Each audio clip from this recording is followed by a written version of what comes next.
There it Here we is. go. We're on. Big Bottom, Big episode Bottom 26.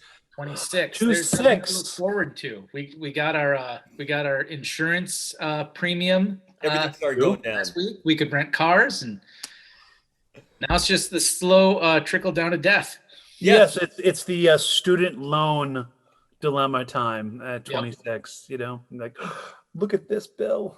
$250,000. How am I going to do this on my Starbucks management wage? How am I going to do this on my gigging wage? Oh, wait. Yeah. Oh. Pulling gigs. Anyways, boys, this is getting personal with the Big Bottom crew. I guess not personal, but yeah, just us. Us three. A special episode of the Big Bottom. Will you bring me flowers and a burrito? The three of us. The And you three know, of us. the Just East the Coast, three of us. the East Coast has the best, Mexican food for sure. Oh my God. Continuing that, huh? That Yeah. saga.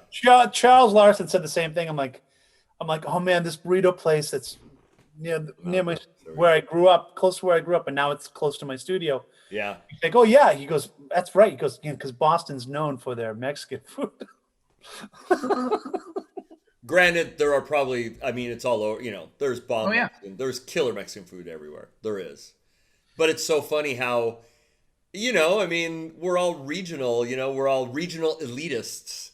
We're like, no, True. my town has, the best this, the best that. So, I mean, Spent enough I time am to pretty look up. bummed that the place I was hoping when you guys visit, I was going to take you closed. That was a bummer because that was one of the definite more authentic Mexican places. COVID got him. It shut him down. I don't know, Mm. really. I mean, the biggest thing I've always noticed, at least with the Mexican places that are really authentic and are awesome, usually don't charge what they should.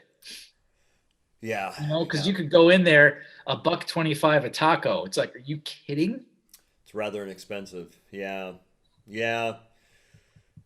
But then again, it's inexpensive and cheap, and we eat the crap out of it. We love it, and then it's like, is the quality that good? But then again, it's tasty, and Yeah, that place, yes, the quality was that good. it was good.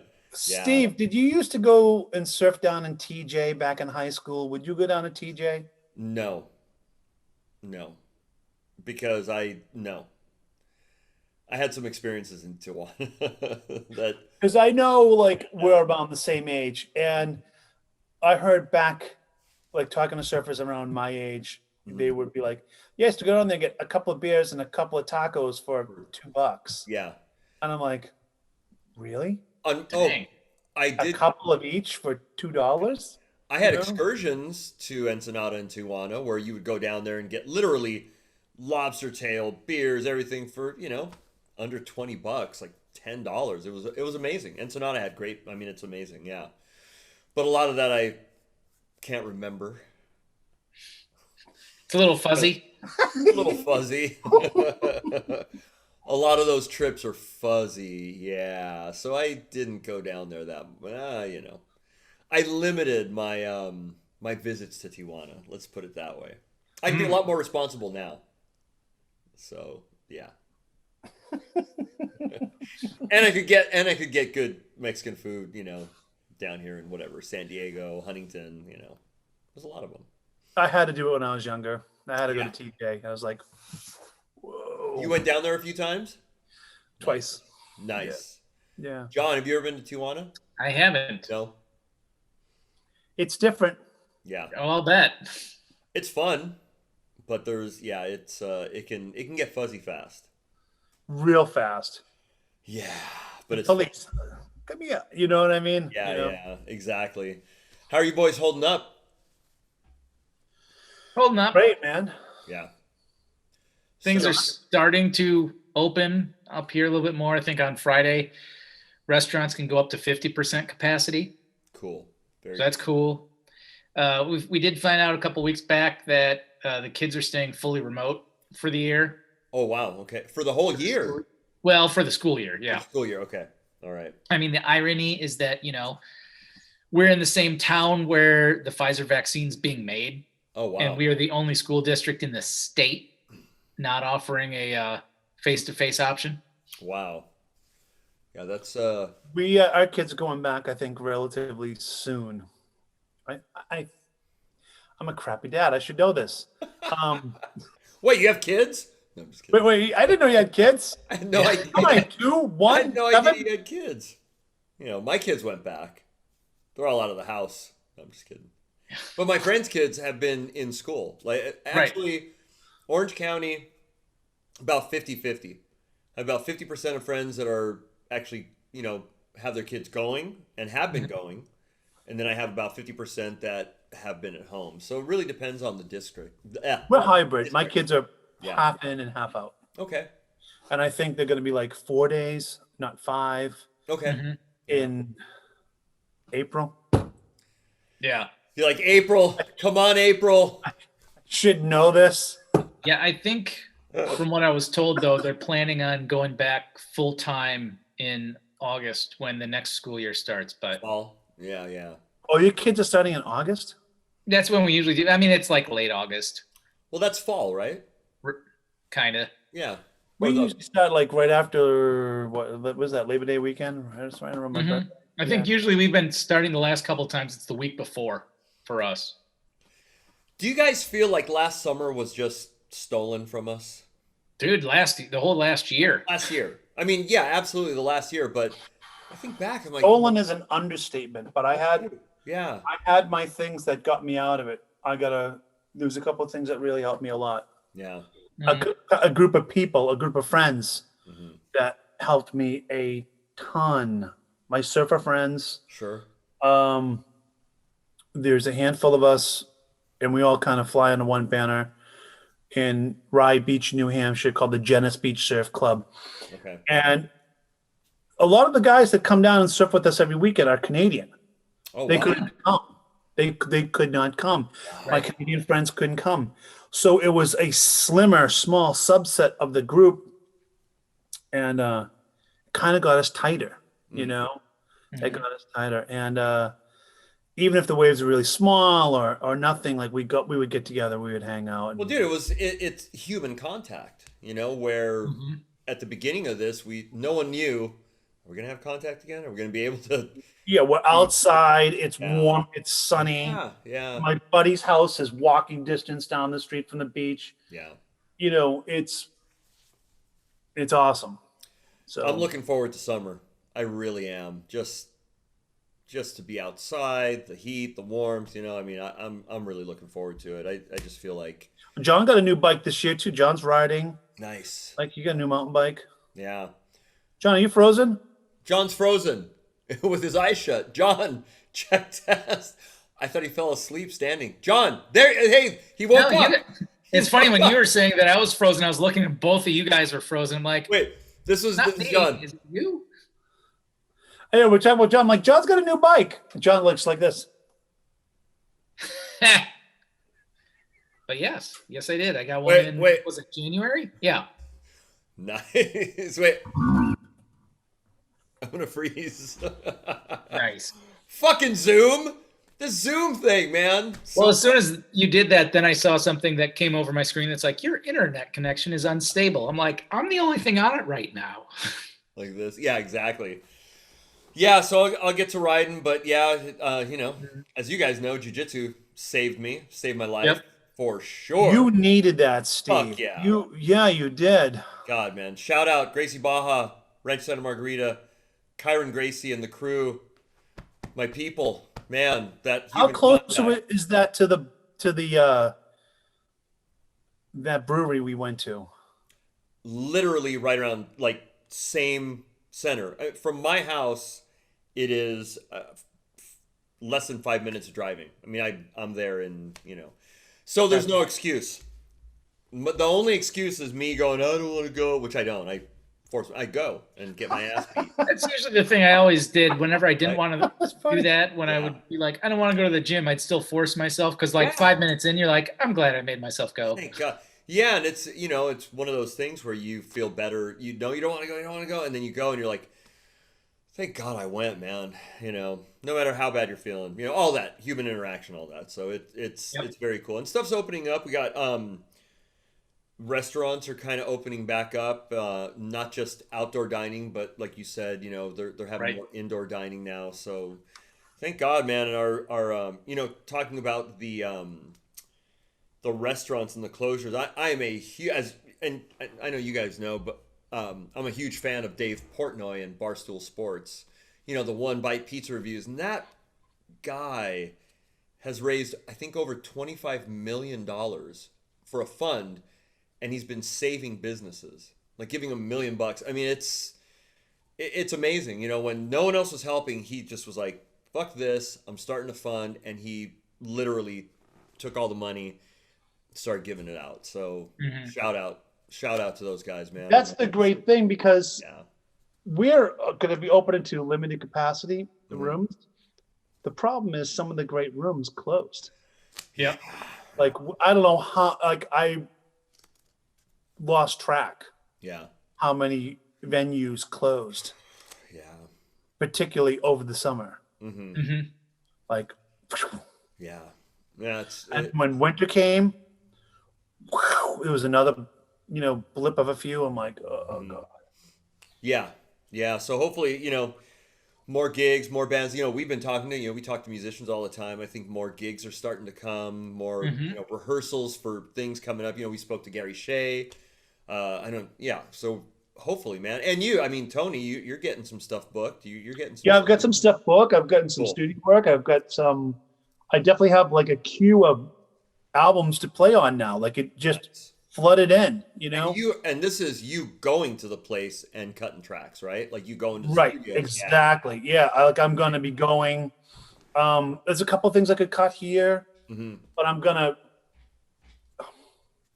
Yeah. Some of it's prog rock stuff. Like so, Sure. I'm like, or it's a larger studio. And that's the two places that I kind of have things right now. And Yeah. I like being there. I like being there. Yeah.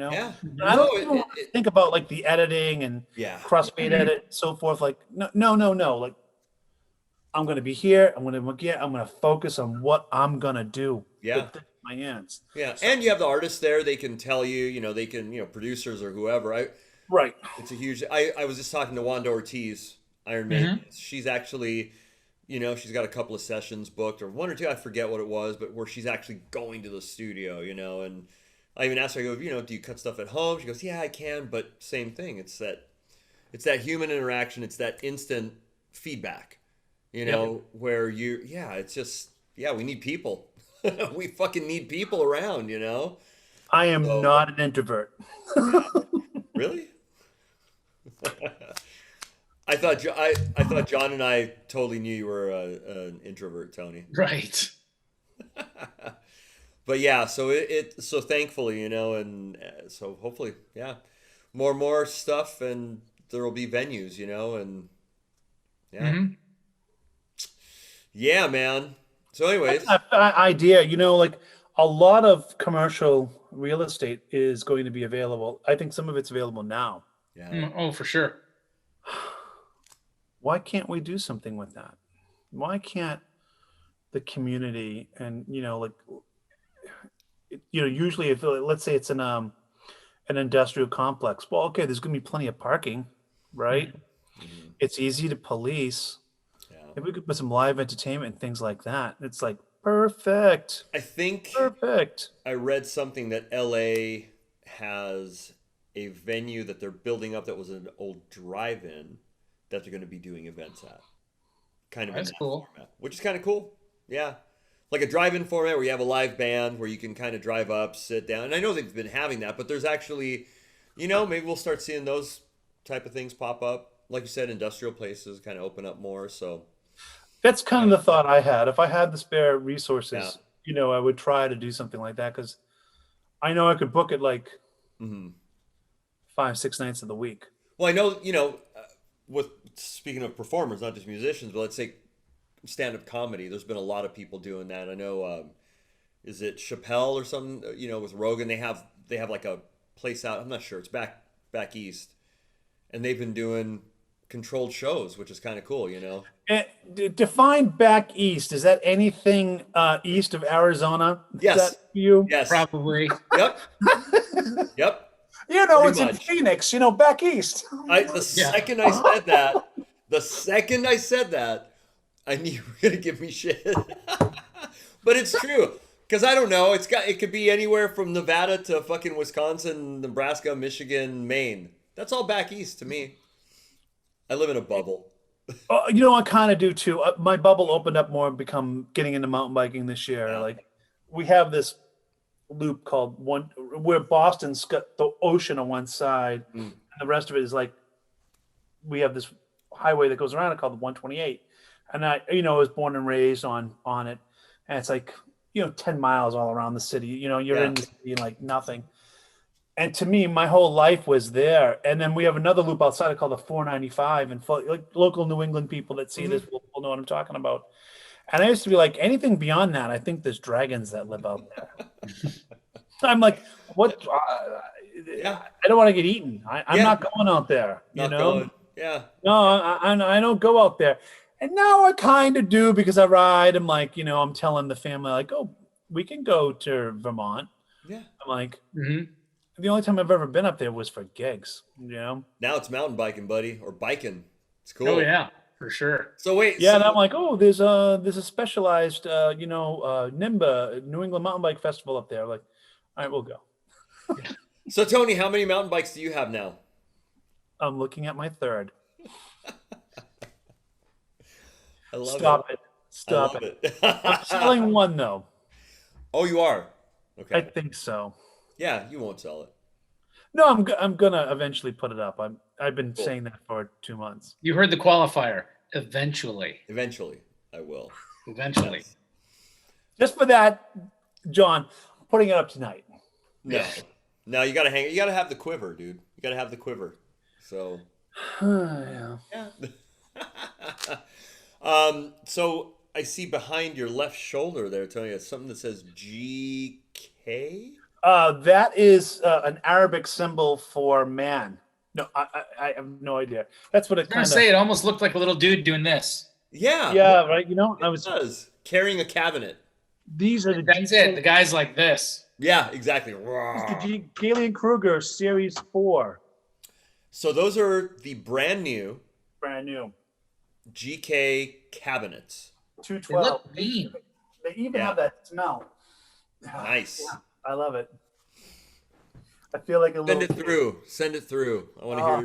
Come on, go to the West Coast. You all right? Yes. I don't know what it weighs. I think it's under 50 pounds.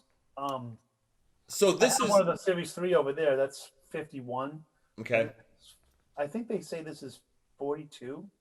Okay. So But is what that? I like about it is that it's on its side right now Yep. because of the chair. But I like the more vertical lineup. And then they redesigned the speakers. They designed it where, or I should say, the cabinet itself. There's more bracing that it definitely affects the mids, the lower mids, and the mids. So they sound a little bit different.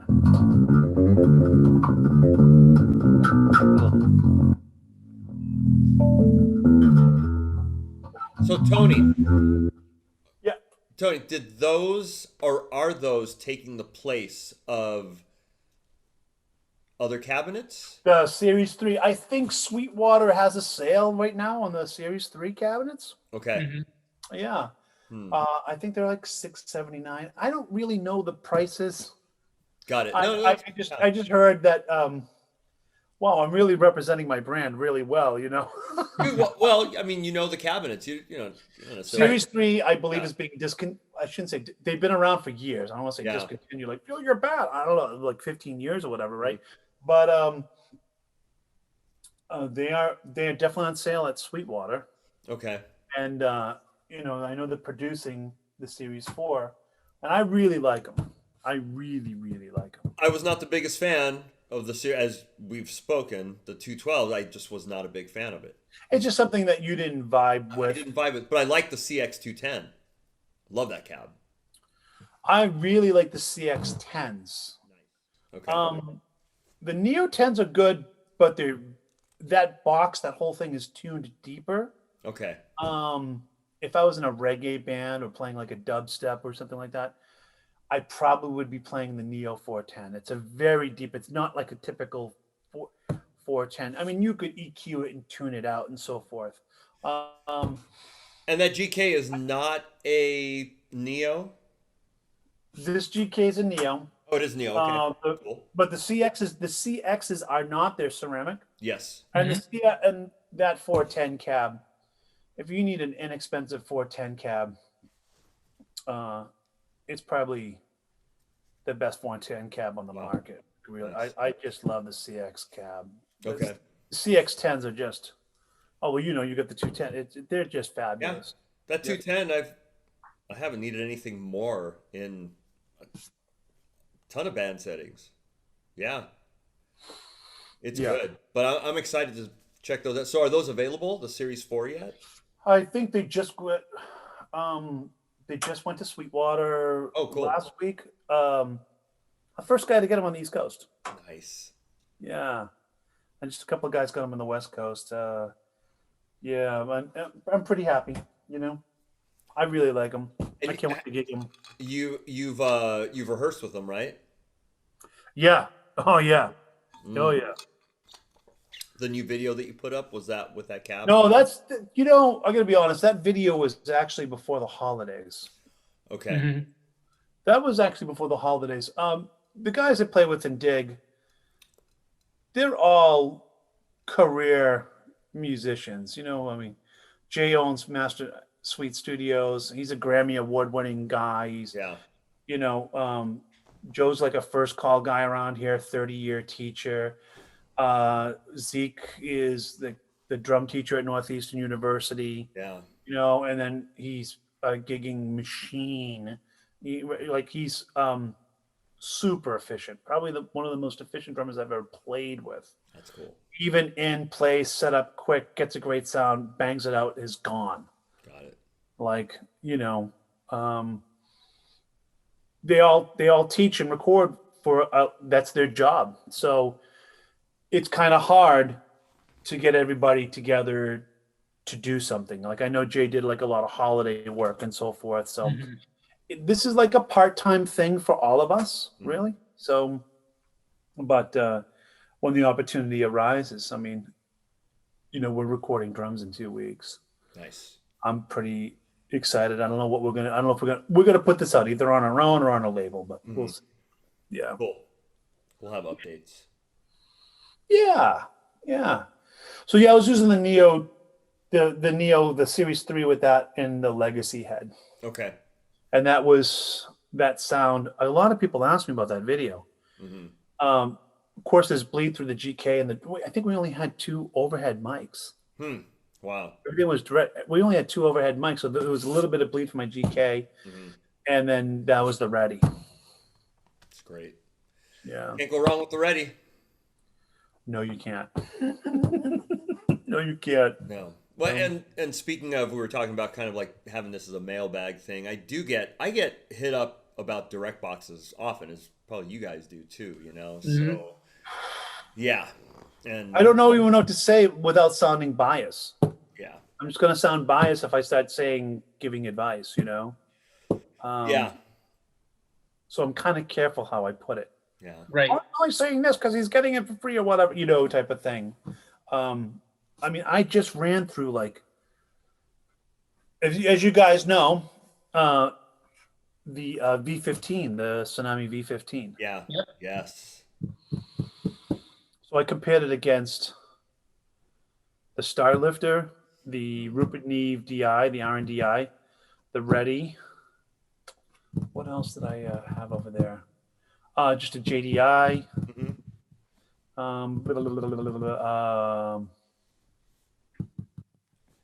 There was a couple others. I cannot remember everything off the top of my head right now. But I mean, okay, so the Q strip was the Oh yeah. yeah. Mhm. Yeah, I the mean, Q look, they probably all sound great, but it just, what kind of floats your all boat. sound great. There's some that sound, I think, a little bit more natural to your instrument. Yeah. Like it's a sweeter, more natural feel to the representative to what your instrument is, and that to me means a lot. Yeah. And of course, for the active DIs, the Rupert Neve, it's like, do you want color or do you want sterile clean? Sure. Which either there's no wrong, right? The Rupert Neve for an active DI was fantastic, and for a tube DI, the Ready, Yeah. well, that's an industry standard. And then I'm really surprised, of course, but I don't know if I should even be, how much I should be talking about it right now, but the V15. Mhm. Yeah. John played the V15. John, Yeah. what are your thoughts? I mean, I dug it. You know, it did exactly like what Keith's original idea, and I know you guys all thought about it too, is that Keith wanted to, you know, give those guys that have a Class D amp like we do, give it a little bit more color, nuance, balls, a little bit of that, you know, glass, Yeah. so to speak. And you know, I mean, I think it does that really well. Cool. And then, I mean, with the fact that you can blend in the different tubes, then you've got, you know, 2 band EQs on each one with a couple of lifts and stuff. I mean, you've got a lot of other options that you can use it for as well. And the through is affected or unaffected. You can choose, right? So you can go. So I can get into that because we changed the beta type. The back end is always affected. Nice. So there's a line level out and there's a DI out that's always affected. Very cool. There is a throughput on the front. This is on the final version, which I do not have yet. Okay. That is pedal activated. Yeah, you can bypass. Which activate? Yeah, you can either bypass what, because originally they bypassed it, like, well, they bypassed the back, and I'm like, no. Yeah. You want the back on all the time. You want to be able to. I personally was like, let's have that throughput just be throughput all the time, but Yeah. they want to be able to turn it on and off. Keith has a vision. Keith's vision is, if you want to use the V15 as an effect Mm-hmm. and turn it on and off. Yeah. Like, I guess there's a guy that's a studio owner out in California that likes to be able to turn the V15 on when they beta test it on and have like a saturated tube sound for some parts and then go back to the classic Hammond for others. So he's thinking it like a pedal. Right. Okay, that's Right. one function. Well, you mentioned it too. Like the guys that are using that are like keyboard players that are running through this thing. Oh yeah. That are Right. were the ones that wanted it for that. Yeah. Like going putting a Rhodes through it and having a little bit of grind or something Mhm. like that. Yeah. Keith's also thinking like people that use modeling. Yeah. That may be able to warm up the modeling. I just, and that's completely a potential.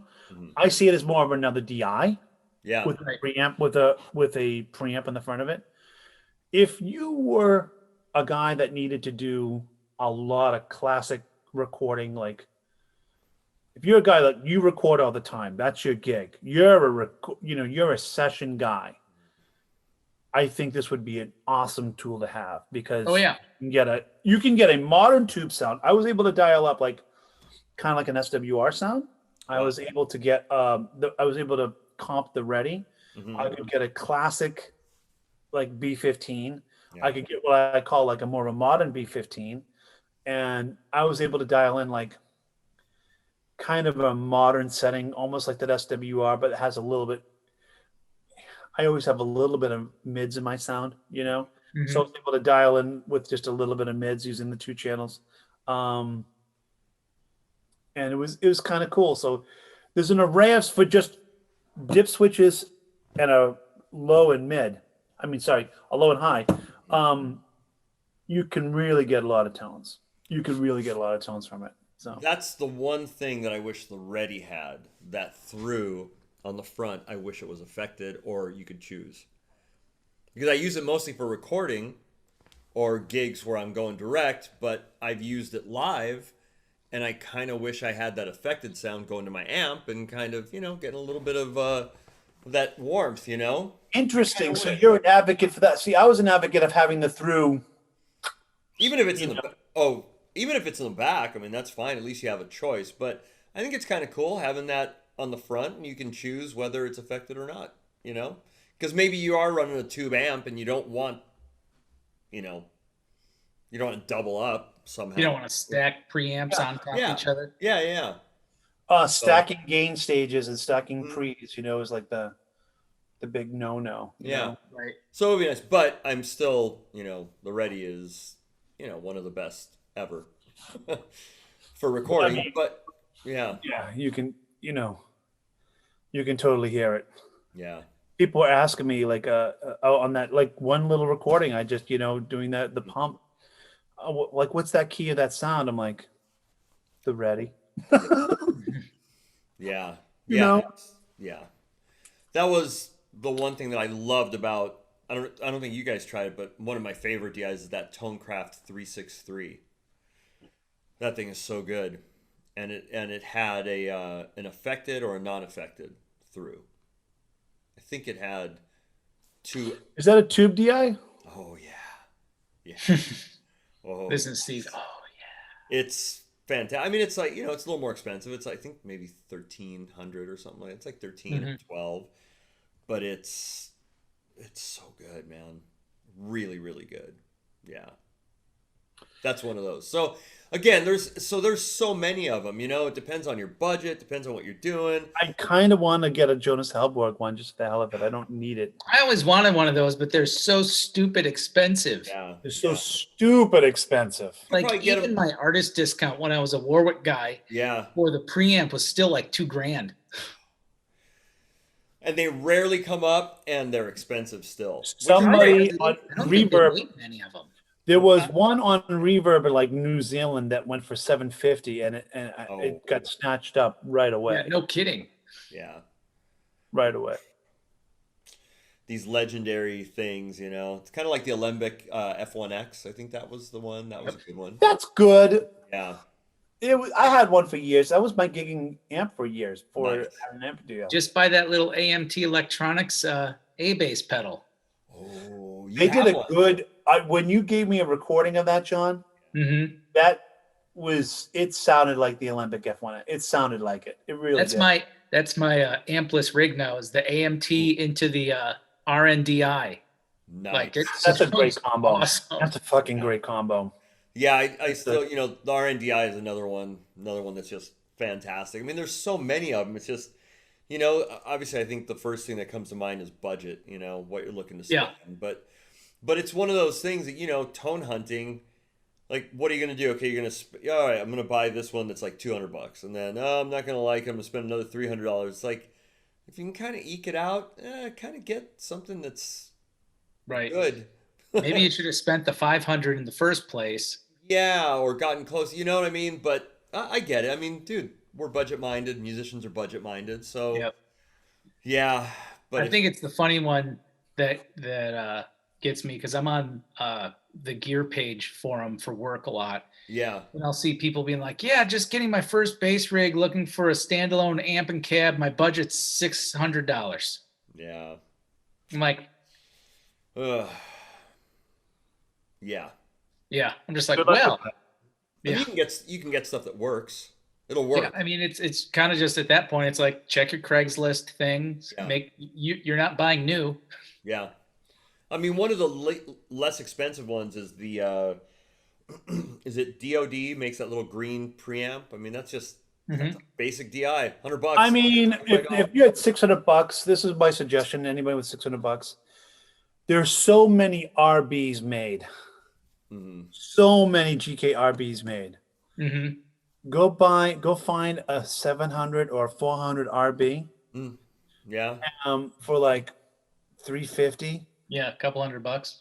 and go or 350. I mean, and then try to buy like a 210 cab or a 115. And you're talking rig. This is a Rig. big Right. Yeah. If you got $600, that's what you should do. Yeah. There's also, Mark Bass. I recommend Mark Bass people because you can find some Can you used get stuff. can, older ones well, work. Mark Base cabs? Can you get a Mark Base cab for? I mean, used. Could you get a Mark Base amplifier, cab and all, for $600? I don't think. Look, I'm a little ignorant there because I don't know. You can find little Mhm. Marks pretty inexpensive, and then a 210 cab. I mean, Under or a thousand. what you can do, Tony, is just grab a nice wool blanket, throw it over that GK amp, and that's about the sound. I actually like the Mark based stuff. I have a little Mark that I've had for 20 years. I'm glad I'm not the only shit stirrer in this group. That, I will say, out of the Mark bass was the only amp I tried that I could never get my sound. Got it. Yeah. And I mean, there's tons of high level artists that use it, but Yeah. it's just that was the one amp I really couldn't, no matter what EQing or anything. Yeah. Was it just too woofy for you? Yeah, it just was just too, I guess, round. I couldn't get any snap or anything out of it. Well, the big secret for that is to have those filters all the way off all the time. The VLF and the VLZ, whatever. Mhm. Leave those off. Don't even touch I them. played the Little Mark for about 7 years Yeah. before GK. Before signing with GK, I wasn't a Mark-based artist at all. They just worked. But the key thing I found, it's kind of funny you say that, John. I didn't like the amplifier for a lot of basses. But if I had a bright jazz bass, I'm like, this works good. Yeah. And maybe that's the association because they have like that woofier end to it.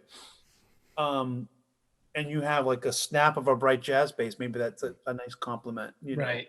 Yeah. I mean, at the time too, my main rig was I was using one of the Euphonic audio heads Oh, dude. Yeah. into a Schroeder 112 cabinet. That's clean. It was uber clean. Yes. Like the UI. Let me just mention on that. Like a lot of guys, John made a good point. Like, and this is kind of good to chat about this. And I think we're going to digress this project. I have a really popular piece of gear that I'm not a fan of. Yeah. And that's the that big UI, that big long DI box. Mm-hmm. By who? Steve, I think you have one, right? Which one? The Universal Audio DI.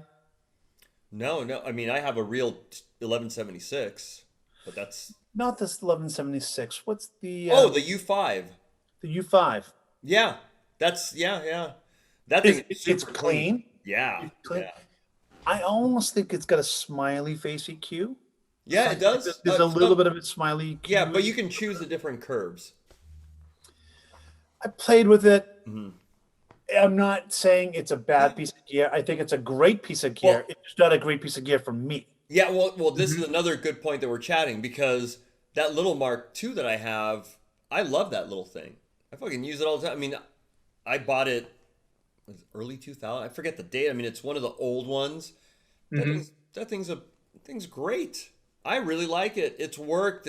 I mean, when I was doing runs, I was doing Vegas runs where I'd be, we were running whatever 19 days in a row or 15 days in a row. I would sometimes leave it on and forget, like for days, and it still worked. So that for me, that was a good. I had two early You know. Little Marks too from the early 2000s. Yeah, and it sounded Both fine. were Yeah, I liked it. I still like it. I still have it. Yeah, bulletproof. yes, I'm a GK artist, but I'm not going to lie about what happened. Like the Little Mark was bulletproof. I don't know what they're like now, Yeah, who knows? I don't but know. I will also say this: I've never had a GK amp go down on me either. Yeah, same Right. here.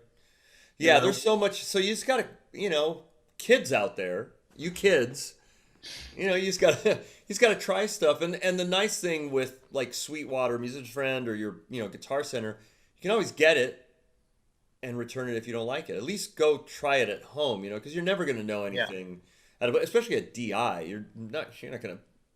You gotta take I it to a think couple I'm kind of glad we're talking about DIs because I think it's the most underrated piece of gear that a bass player, Yeah. Mhm. I mean, even the radial, even just having a radial JDI in your gig bag, Yeah. I It's mean, that's a great. great, just great have it. DI. Yeah, just have it. It works. that goes with me everywhere. I got a JDI that goes with me. It's my backup. Yeah. Have something that just works. That isn't that expensive. I think they're under $200, and it just works. I Jensen mean, Transformer. Woo! but yeah, exactly. I mean, dude, Jensen transformers have been used forever. There's nothing wrong with them. But I think that people get, I don't know, you get enamored by the name and the glitz and the glamour behind it. I mean, they'll all work. It's just you have to find what works for Right. you. And obviously, all of us have different tastes, which is awesome because, what works for one of us won't work for the other. Like Steve said, like the Cool. GK Neo didn't work for him. Yeah. but I like the CX. Don, you're not a Mark bass. The Mark bass couldn't get you your tone. Like That's I right. didn't like the U5, you Yeah. know. I use a U5 every weekend at the church gig, and it's fantastic. Plug it in, it's super clean, it sounds great. My in-ears sound great. It's like front of house Yep. guy, you can do whatever you want. I sound good. I'm A like, lot of the Tony One stuff I don't bond with either. Yeah. yeah, but But the Q strip is cool. Hmm. that's a little unsung little hero, and it's not that much, like Oh, 250. or I something. use that a shit ton Yeah, live. A shit 225. ton. I've Yeah, got hundreds of gigs on a U5 on the Uh, sorry, U5 on the Q strip on on the the Q. Q strip. I had the Q strip forever Yeah, on my board. I had a bunch of them.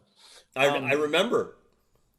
You turned me onto it. I remember. Yeah, I got it. And I was like, this thing's fucking rad. I mean, It's for a little box, it has every in and out you could ever want, which is killer. It has a pass through, Yeah, which is the keeper and seller for me. yeah. So I'm gonna shut my phone off here. Yeah, so there's, you just have to try stuff, see what works for you, from a $99 DI to a $2,000 DI. I mean, Yeah, I replaced all those with Ruben Neve DIs. yeah, Hmm. Oof. Whoa. yeah, that thing's rad. I need to get one. But that brings up another good point too, is that we all sound different. We all play different. We can play the same bass, and it's going to sound three different Right. ways. So depending on your style, how you play, basically it's going to be poop in, poop out. Whatever you put in is going to come out. That's bottom line. Like that's always going to be. So you just have to find what works for you. You know? Hmm. Yeah. And a lot of times too, you're gonna play and you're not gonna like it, and you're gonna try something else. It's like, I don't like it, and then it's like, oh shit, it might be me. Maybe I need to clean up my technique a little bit. Maybe I haven't been recording that much, and I have to kind of get used to recording. So it could be op error at the same time. I Know what love I that mean? about guys when they first got it, when graphite really started to become popular Mhm. and had like a little resurgence in the mid 90s. Yeah. And a lot of guys were selling their moduluses. Like my first modulus was a used one Okay. um, before I had to deal with them. It amplifies everything. Yes, you it do with does. your technique. Mhm. Yeah. It makes good guys sound better. It makes guys with bad technique sound worse. Yeah. So it's just really good, and all of us record at home. It's a really good practice to record at home. Oh, yeah. And really learn how to get control of your instrument. I mean, we've talked to so many artists that are, Reggie Hamilton, all these guys that it's a practice, and it's kind of a different skill. It's almost like recording, I'm not a singer, but I've had to record backup vocals. I'm like, oh fuck, I sound like shit, but that's my voice. Just is what it is. If I wanted to pursue it and get better at singing, I'd probably take lessons and all that stuff. I don't got time. I'm a bass player, but I worked it like recording. Now Yeah. you plug in, it's like, yeah, this is the way I sound. I play a little different. Hit the root, sing the root, Dude. sing the root. Sing the root. Oh, you want me to sing the third? Good luck. I'll jump right on the fucking root again. Even the third's okay, but Steve, you're gonna do the seventh, okay? You're gonna do the high major. No, Adrian. No, that's when You're Rambo. gonna do the sub contra one to John, and you're gonna do the seventh, and I'll do the root. Right. That's when Rambo comes out and sings. And I will always love you. Special Yeah. needs Rambo. It would be bad. So yeah, I mean, at the same time, like all you guys listening, DIs and all that, like if you haven't been recording, just get a DI and just at least start recording, Yeah. and then try something different and record again. And if you're gonna sound, you have to really see what works for you. Do I sound different? You can see, like, that's what the audience. Let's just talk about like pre-COVID, right? Hmm.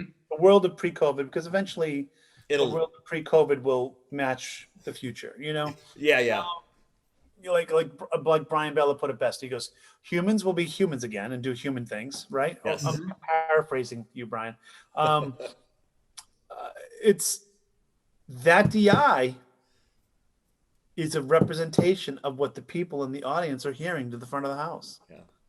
you know, Yeah. unless you've got, a real, sound man that's working with you. Yeah. I mean, how often does that happen? You Yeah. know, But it all starts here. All starts there, man. It all starts in your hands. Yeah. You know. You see how Steve did like this, and Tony goes, "That's a metaphor for how Tony plays." And I play like T-Rex, and I do a lot of all finger flam. I'm gonna put this thing away and not be rude. No, you look cool with it, man. Yeah, You look like a real bass player. I pretend. Don't we all He pretend? puts it on and he looks in the mirror. Wait, don't we all I do go, that? I go like this. I go, hold on, hold on, hold on. I put my identity on. Okay, hi. I like that the identity is the glasses on the top of the head as opposed to wearing them. I do wear them conventionally. In the sunlight. Again, I'm doing this. Well, it's because his future's so bright, Steve. In the sunlight. In the sunlight? Um, Maybe in the sunlight, Tony. you know where the glasses came from? Where did they come The from? store? Amazon? We are assholes. You guys are so fucking. Yeah, look, John and I were even matching. We're matching hats. No, I need a GNL hat. I thought you can't see this one though because it's camo. Mine's can't, camo. it can't be special needs Rambo. Oh, well, it's camo. It was because I would pull my hair back a lot in a ponytail, and then like you'd have these stragglers, whatever. So the Right. hat was like the glasses were like, oh, I can do this, and it'll You pull can my get hair rid of the rest of it. Yeah. Yeah, and that's where that came from. And then now it just kind of sometimes I feel weird without glasses on. Without your tiara. Tony's a pretty princess. He's a pretty princess with a tiara. That reminds me, like, my friend plays bass in the band Guar, right? Okay. Oh yeah. Nice. I love that band. It's great. Right. So it was years ago when everybody was still alive, right? Mm. And they did like they went out as Halloween, as not as Guar, but as Guar wearing costumes, right? Right. That's So they're still in their shtick as Guar, but like But odorous went as like President Obama. You know what I mean? So that's what gives you the time period. This is Yeah. and Beefcake, the bass player. Yes. he's- Yeah. He went as a princess. So he's like this so big rad. body armor, this big guy, and he's got like a tiara on, and everything. Oh, How He's did like, they get it? "Aren't I a Because pretty he's got that princess?" huge Spartan helmet. Yeah, he had the Spartan helmet, and then he had like a tiara or Little something like tiara. that. Right in the front. And like a wand, you know what I mean? the dichotomy of good and evil. They All in went- one. That's rad. They went Halloween trick-or-treating somewhere in New Jersey, and there's a video out on YouTube about I it. love it. And he's, it was like a nice neighborhood, and he's like, Yeah. "Aren't I a pretty princess?" They're like, guys, like, yes, you are very much a pretty princess. Yeah. Whatever you want me to say, man. Whatever. Jameson Lanning, like he's like a 250-pound guy and Yeah. like armor, and he's like, yes, I'm a Ugh. pretty princess. We That's passed cool. zero judgment. Zero. No judgment. I think that's rad. I think it's great. Mhm. That's funny. So, any other grab bag questions or mailbag questions that you've gotten, Tony or John? Again, we're very prepared. Yeah. John's always getting something about strings. Yes. I mean, I always do, but that's my Yeah. job. that's your job. That's your gig. You're right. Yeah. Yeah, that's true. That's true. Yeah. Trying to think. I mean, Yeah. I just think the DI thing is interesting because yeah, I think it's like what you said, Steve. We don't necessarily think about it, and I think a lot of times too, and it's better now. But I think a lot of times too, we would think, oh, there's an XLR out on the back of the amp. I'll just use that, and it's okay. Yeah. But a lot of times, like that was when I talked to the euphonic audio guys, because there was no DI out on that amp. It just had a line out.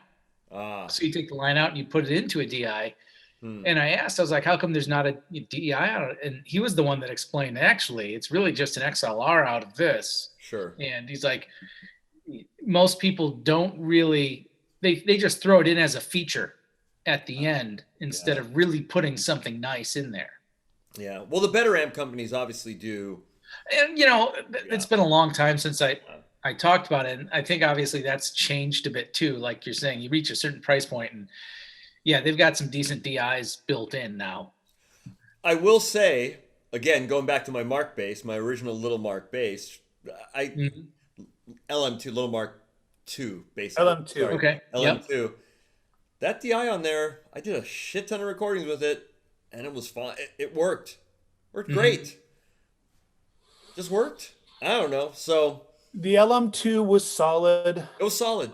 I'm not going to say what I don't like. I'll just say what I like. Dude, if you don't like it, you don't like it. It's fine. There's some things I can't say. The color, you don't like the orange? I have not.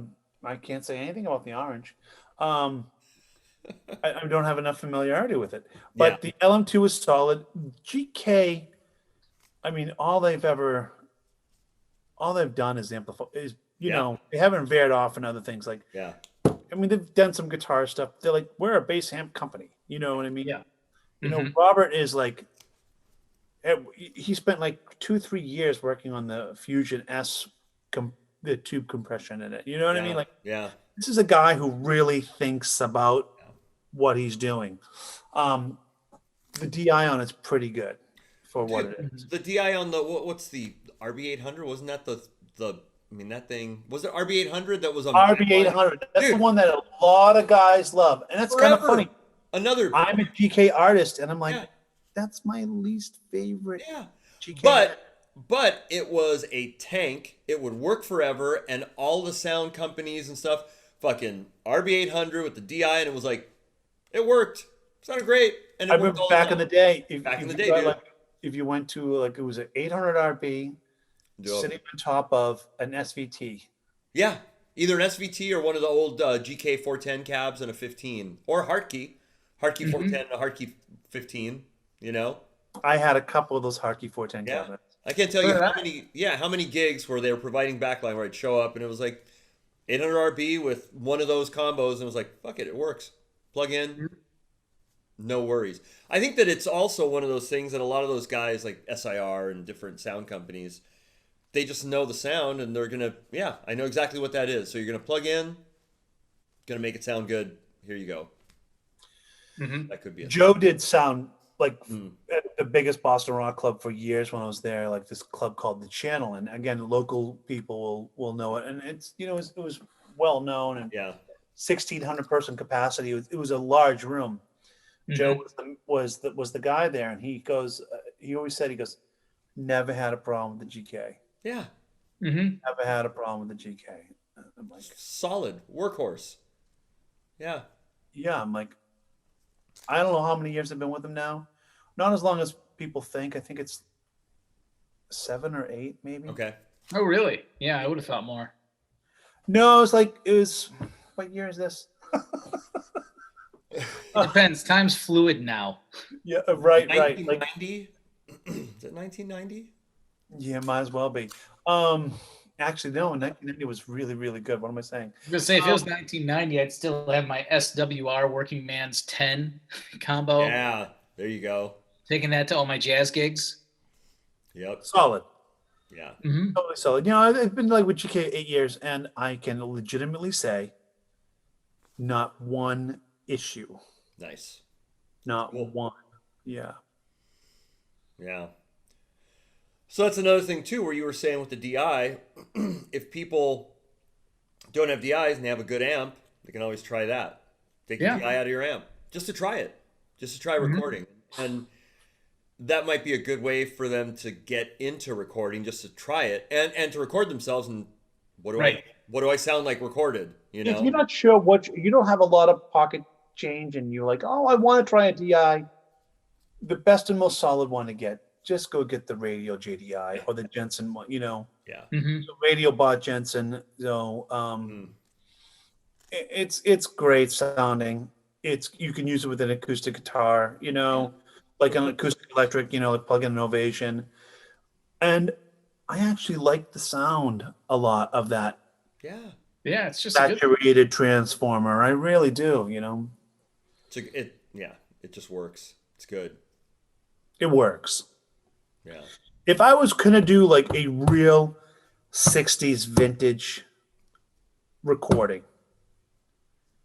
I love the Ready, but the Ready is not the B15 like an Ampeg B15.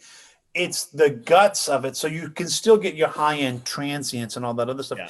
If you really want to have a hot bass and you want to soften it up and really have that warm compression, it was like I'm trying to. If you were like doing like a cream thing or something like that or whatever, I think I would. I think I'd actually record with that cheap little JDI. I love it. Just works. Mhm. And then speaking of recording, so what DAWs do you guys use? What are your digital audio workstations of choice? So I've actually, the funny thing is I've actually talked to a few people just this last week about this stuff. Mhm. I'm just wondering, Universal Audio for breaking, and then Luna. you like and they just released that, so you were able to kind of get Luna up and running and pretty intuitive, able to record right away on it. Yeah, I was. I mean, There's always a learning curve, always, right? A little bit of a For learning sure. curve. like, I mean, I've worked with Pro Tools before. Mhm. Nothing major serious. Yeah. I will openly admit to the public, I am not a recording engineer. Yeah, You yeah. know? But you know what sounds good I'm and what okay sounds with bad. Yeah, you Yeah. know what sounds good and doesn't sound good. So that's Mhm. and you probably know what sounds good and bad more critically than the normal person out there. Well, it's funny. Funny you say that because like I had this douchebag trait. Who was I talking to the other day? I was talking to somebody. I'm like, I'm great in the studio because I can say, oh, listen, I can hear that ring. There's like 250 going on the kick. Can we lower a little bit more because it's dealing with the bass? Like I know the frequencies. I can hear it. I can say it on the board and say, oh, this is what's going on. Or can Mhm. we add this? Or that reverb decay is a little funny here. So I can hear it and point it out and say, let's do this, this, and this. But I'm not usually the guy behind pushing them. But again, that's an engineer. I don't know. I mean, I don't want to know that stuff. I can hear it. Yeah, you I can can hear hear something it. like, yeah, it sounds good or I bad. mean, we've all can hear it. Yeah. The three of us have been doing this forever. Yeah, We can hear it, and I've never really been bitten by the bug. yeah, neither have I. Mhm. I'm really not like on like a studio, whatever. Like, where you're like, I have zero interest in recording anybody else. Yeah. Like, zero. It's just that's not me. Where Joe's, Yeah. my guitar player Joe. But it's a really good skill to have and to know. Fantastic you skill know? to have. Yeah. Fantastic. How about you, John? What DAW are you using? I'm using right now Studio One with I got the Steinberger UR-RT2 interface, Okay. which is the 2-channel one that has Neve transformers on it. Oh, nice. Wow. How's That's that? cool. Great. That's why, it's like going into the RNDI, Yeah, it works. basically. That Neve stuff, man. That's cool.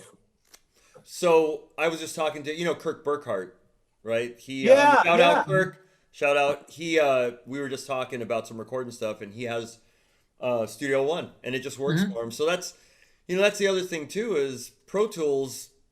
It just certain DAWs work for certain people. Right. I had an original M-Box.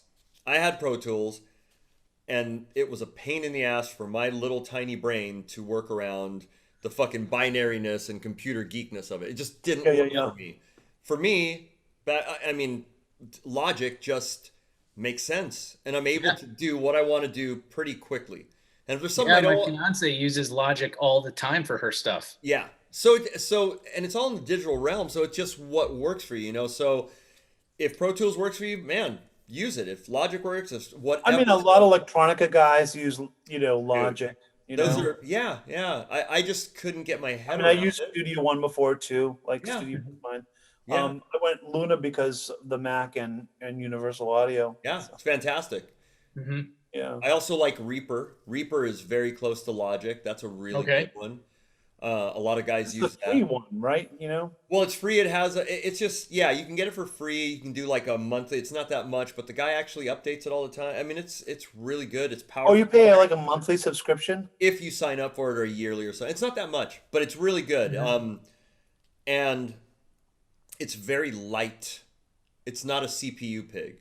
So it's a very light rig for your system. For a long time, it was only PC. And then Right. he cross-platformed to Mac and PC. Yeah, So there's a handful of guys I'd heard that use Reaper. it's Yeah. fantastic. It's great. Yeah. But, you know, again, it just, what you just have to, you got to just get your hands dirty and Right. just see what works for you, you know? Like, there's so many of them, man. Digital Performer, Cubase. There's a lot. There's a lot out Mhm. there, you know? So you just kind of have to find what works. Yeah. So there we go. Okay, bye. Yeah, Just kidding. done. Okay, Hey, done. we have questions to ask each other. No, wait. We all know that stuff. Wait, oh yeah, that's right. That's right. Maybe we should. Maybe we should each take a question. You do that. Whatever. Okay, so Steve, you always do the first question. So I don't know. You have to ask me because this is ask each other. I don't know. Oh, John, do it, please. All right, let's see. Steve, live or dead, who would you want to jam with? Oh man, I feel like I'm a guest on the Big Bottom podcast. Not a great one though, so get moving. Oh, ow! Boom. Okay, fucking Jamiroquai, JK. Ooh, I would leave everything behind if I could be the bass player for Jamiroquai. That's that'd be a the good band. one. Fucking Jamiroquai. Yes. Sorry, Stuart Zender. Sorry, Paul Turner. Go, because I'm the guy. But yeah, I just that's I love my that. that's my kind of band. Yeah. I don't want to tour. I don't want to leave my home. I don't want to do any of that.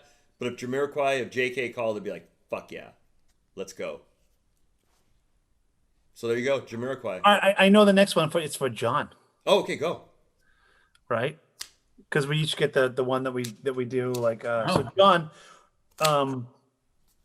I don't think we ask live or dead, do we? I should know this Yeah. better. Yeah. Oh, I wait, mean, have you? who would Wait, you like Tony. to- Wait, Tony. Have you done these before? Yeah, what are you new? Have you done these before? Oh God! 26, Tony. 26. Well, in all fairness, we haven't been asking these questions the whole time. All But right. John, who would you like And- live or dead, John? Who would you like to study with? You guys are so brutal. What do I like to study with? I mean, really, this might be because you know my solo stuff. So there's one you would automatically. There's a big assumption people would probably say that I'd go for Man Ring, Yeah. which would be sweet in and of itself. But honestly, live or dead, I'd go for Verdi. Really? Mm-hmm. Okay. No, I now that you say it, I can hear it. Yeah, because when I was in my I was gonna say classical, Four Seasons Verdi, right? that was Vivaldi. Vivaldi, my bad. Verdi, Italian guy in Get it straight, I Steve. think romantic period. Sorry. All right, Verdi. Just yeah, Verdi.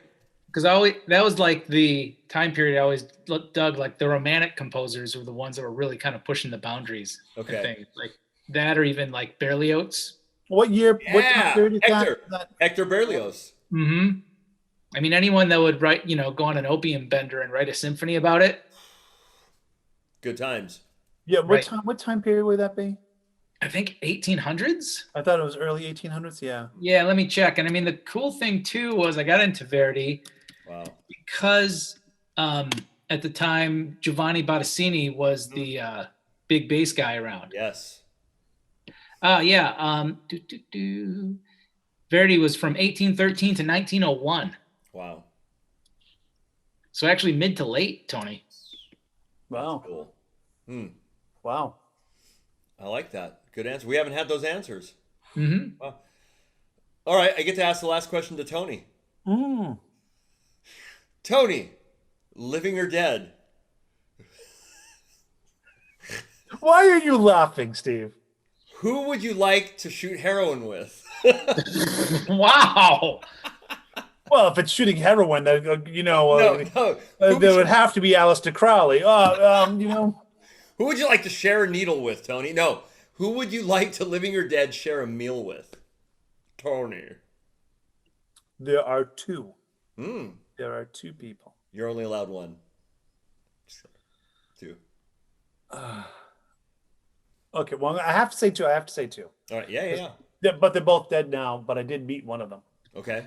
So the first one that I met briefly at a book signing, so it wasn't like a real meeting. You know what I mean? It's not like I met like, hey, and rubbed shoulders. But he was very cool to me. He was George Carlin. Oh. I Wow. am a Wow. George Carlin fan on multiple levels, right? Fantastic. Smart man.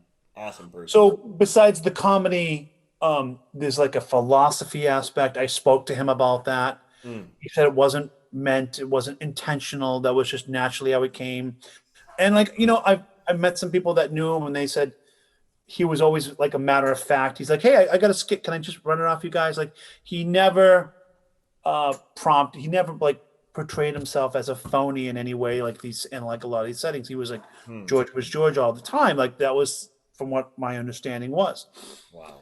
And he was very cool. He's like, hey man, how are you? You know, and I got a chance to chat with him for like 5 minutes because at the end of the line. And so it was really, really cool. And I was a lot younger and I was so happy. And he signed a little book in a particular spot. That's fantastic. So that's him. And the other one would surprise you. It's similar to John, but it is and it isn't. I just from what I learned about him is Paganini. Oh. So because I heard he was kind of a wise ass and an asshole and but an intense and you know it seems like he was quick witted. You know, people would say about his bad technique, and then so he practiced technique Wow. nonstop. And then, like, I guess he was sloppy when he first got into playing, and I guess his son was a little sloppy when he first got into playing. And he used to say to his son, "You're not eating until you practice." He wouldn't let his son eat till he practiced, which isn't the best, parental aspect of it. But it showed like a passion, you know. And I don't know if you guys, I'm sure you're probably familiar with it, and definitely John with more of the classical background about the. Someone might write in and say I'm getting this wrong, and that's fine. But about the piece that he wrote on one string, that one piece that he wrote. So Paganini had this incredible piece where he wrote on one string. And see, please, if there's a listener out there, correct me if I'm wrong, because I'm hearing obviously things through different music professors that I've studied with over the years. And that piece was kind of written on the spot at a performance. And I think it was for the King and Queen of England. And they had like a music ambassador program. Someone came from France, someone came from Germany. He was representing Italy. And someone, it was almost like an Olympics. Like one of the performers said, "This is how we play in France." Boom. This is the next one. This is how we play in Germany. Boom. Paganini, being the wise ass and the religious overtones over there, said, and very kind of confident, said, "This is how we play in heaven." And he played so crazy that he broke all the strings on his violin except for one. Wow. And he played that one on that piece. So,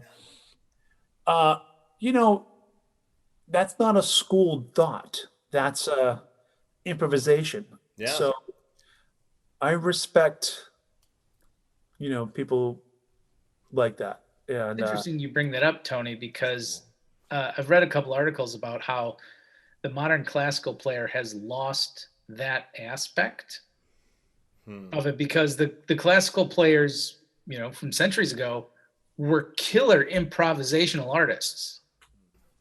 Like all those little things like at the ends of concertos and stuff, it was all just meant to be improv to showcase the skill of the artist. And for whatever reason, that improvisational spirit of the classical soloist has been, I don't know if it's lost or for some reason has not been focused on as much anymore. Interesting that you say that. Yeah. Yeah, I would. That he would have been an interesting guy, so I would have liked him. Plus, the whole true Renaissance Italian. I would have, being one, well, not a Renaissance, being a guinea myself, I would have been like, I think it would have been interesting. They say he was a dark man, not the most handsome. He wore black clothing all the time. Sound like he was like the. So he was a pit musician.